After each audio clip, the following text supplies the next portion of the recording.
Come on, little dog, come on. You've nowhere to go now. You've nowhere to go. Come on.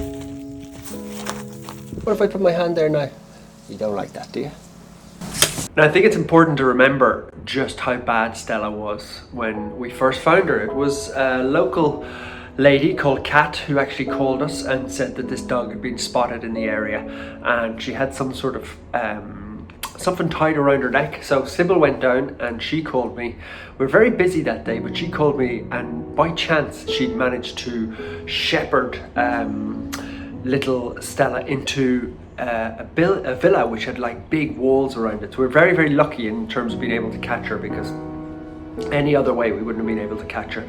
You could see immediately she had the string tied around her neck, and I originally thought she was about 4 or 5 years old, but she ended up only being 8 months old. So a lot of guesswork involved, but in this situation what we think is, you know, some kids or some not so good people. Somebody had tied a string around her when she was a puppy, clearly about 3, maybe 2-3 months old, and that string was very tightly tied, and maybe they had good wishes, maybe they had bad wishes, who knows, but all we could do was rescue the dog. But as Stella grew older, the string got tighter, so it was like a vice around her neck, just getting tighter and tighter and tighter, and she was in agony. Obviously she wasn't very happy to see us, but we caught her. She was trying to bite us. It was not an easy one, but we knew if we let her out of that villa that day, she'd probably die. I mean, that's not an exaggeration. So we had to catch her. It was life or death for Stella.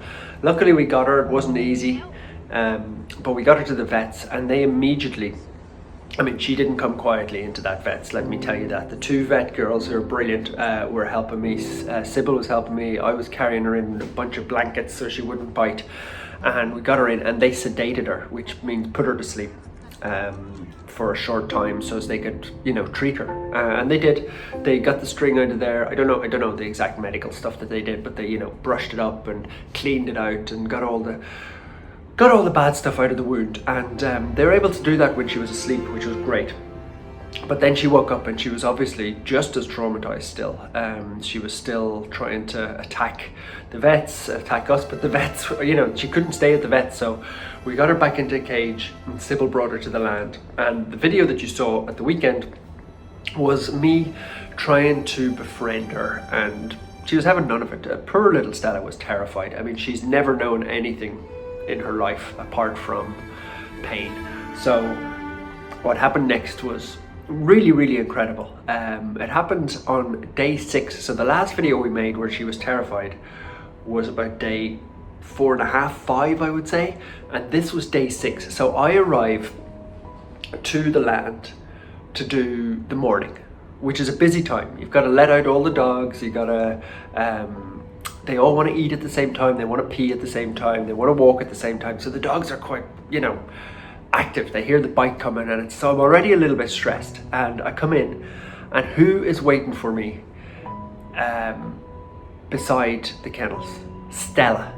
She's outside. She is out of her kennel. Now, we'd seen a couple of signs of this. She'd obviously been restless and, you know, trapped. So our kennels are really, you know, welded. They've got bars, they've got mesh, you know. Dogs often try to escape. So we'd seen signs of this. She'd plucked a couple of the little metal bars, but we weren't that worried. So we pushed in like a dog crate. We put in like some slabs and big rocks. So like it was double barricaded. But anyway, she got through it. She'd made the tiniest little hole. She's not a big dog, and she got out. And I was like, oh my God. So the first thing is, she's gone. You know, she's skittish, she's terrified, she's gonna run away. And then the second thing that I was thinking is, wow, her wound is still dirty, she's still on medicine, she's still, you know, the string was out, but I was like, she's got away, we're not gonna be able to treat her, like this is really bad, you know, we're not gonna be able to see it through. And then the third thing I was thinking was, I just released that video, you know, getting to introduce her and everywhere, and to say people loved Stella would be an understatement. So it's obviously not the top priority, but I'm there thinking like, my God, everybody's gonna want to know where she is, and I'm gonna have to be the idiot who comes on and says, yeah, we've let her escape, which is, you know, it's not the top priority. The dog is the top priority, but it's still a thing that's in my head at that time. Now, one thing that would help massively is if you could subscribe or like or comment on this video. It really helps spread the word so as we can save more Stellas. A like or a subscribe would be massively appreciated. Thank you very much. So anyway, I've arrived in, she's there, and I'm like, what am I gonna do? So the thing that I could not believe was that she didn't run away. She was not running away at all. She was still hanging around her kennel. So I started to think to myself, everybody's asleep in terms of other people, Lana and Jules and stuff like that, to come and help me, because you normally need 2 or 3 people to catch a dog. And I was like, I'll just go about my business and walk the other dogs and see, hopefully she'll stay. And it started to look like that. She was hanging around. So I walked the other dogs quietly, and I was watching her out of the corner of my eye, because I knew if I approached her, she would maybe run off. So I just kind of ignored her, and I walked the dogs, brought them back. And then the most incredible thing happened. I took out the little puppy, Baby Spice, after a few of the others had walked, and I put some of the, you know, louder, scarier dogs away. The likes of Eve, who doesn't like new arrivals, and you know, dogs who bark. And when Baby Spice came out, she ran straight over to Stella, obviously, because she's a puppy. She's only about, you know, 6 weeks old. And she ran straight over to Stella. And then the most unbelievable thing happened. Stella just bowed down and started playing with her. They started jumping together. And I'm like, oh my God, like, she likes other dogs. So she started playing with her. And then she started following. I copped onto this, so it's like Solo. Solo's our friendliest dog. So I got Solo, and I brought Solo out. And sure enough, Solo started just going with her. I'm still ignoring her as a human at this stage, but Solo started playing with her. And it looked so good. So then I put Solo back in, and then I had an idea. I was like, who's the softest dogs next? And I had Libby and Rusty. They're the 2 dogs who are on chains, and they live in a massive play area, and they're super friendly. So I came up with this plan where I was like, if I can sneak her in there, which I didn't think would work at the time, you have to go through a narrow sort of doors. So I went and got Rusty and just introduced him at a distance to Stella, and sure enough, they started slowly playing. And I also had food with me at this stage, which is obviously great because they love to smell food. So I just was like lively, still completely ignoring her. And sure enough, as I brought Rusty back into the big play area, she very cautiously just followed through the gate. And I couldn't believe it. I like the luck that I felt in that moment, because I was like, I thought we'd lost her. But she came into the play area, which is fully fenced in. So I took them way down into the corner, and then I sprinted back over before she could get anywhere near the door, and slammed the 2 doors closed. So she was safe. Stella was caught in a big play area with Rusty and Stella. And that's when the story really just changed. From a dog who was stuck to the wall, within 2 hours, Lana did some unbelievable work with her the day before. She just sat with her, and she made huge progress. But within 2 hours of her being in, actually less, within 1 hour of her being in with Rusty, she started playing. She was jumping on Rusty's back. She was playing at Lana's shirt. She was tugging at us. She was, you know, she wasn't on her belly looking for belly rubs or anything. She was still very wary of us as humans, but she completely fell at ease. And she was watching everything that Rusty was doing and Libby was doing. When they came over to us for attention, we were rubbing their heads and giving them treats and stuff like that. Stella was looking at them like that, and she basically changed. So it went from a process that was going to take, I thought, months. If you watch the last video, if you saw her, like, she has her head looking in at the wall, and she can't bear to look at us.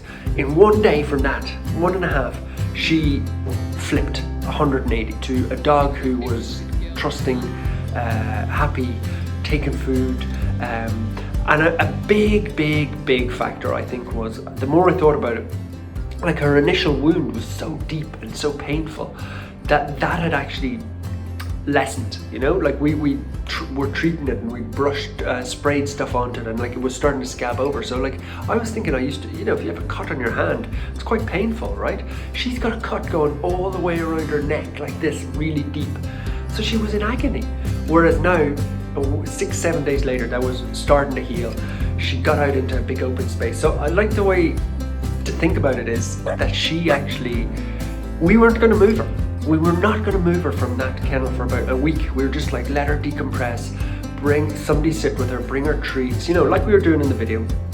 But she escaped herself and she went and found Rusty, and Rusty needs an award of some sort because he's just the best dog. He did the same for Brittany. Brittany's his friend now. She was terrible with other dogs, and he just brought little Stella in. So Stella's made a recovery. It looked like it was going to take a long time, but she actually did it in 6 days, and she's in there now full time with Rusty and Libby. The future for Stella at the moment is we're just going to let her stay there, and like we don't want to rush anything. We're not even thinking about adoption. We're not thinking about anything like that. We still need to get to a stage where we can touch her and hold her, but she's taking rubs on the head and stuff like that. So once we can get her to a stage where we can wash her, rub her, you know, she really calms down, then we can start to think about, you know, a new home or a new situation, or, you know, local or foreign adoption and all those sort of things. I haven't even thought about them yet, but she's not going into danger. That's the most important. So Stella, the most incredible recovery. Didn't expect I'd be making this video 3 days after the last one. Didn't expect she would go from trying to bite the vets and, you know, hating us or being scared. She never hated us, but she was terrified of us, to being this loving dog that is just unbelievable. She's only 8 months old. It's just hard to believe the suffering that she's had. Anyway, Stella is safe. She's doing well. Thanks for watching. If you could subscribe or like or comment on this video, it really, really helps spread the word so that we can go and save more Stellas. So enjoy your day, and from me and Stella, have a good one. Hi guys.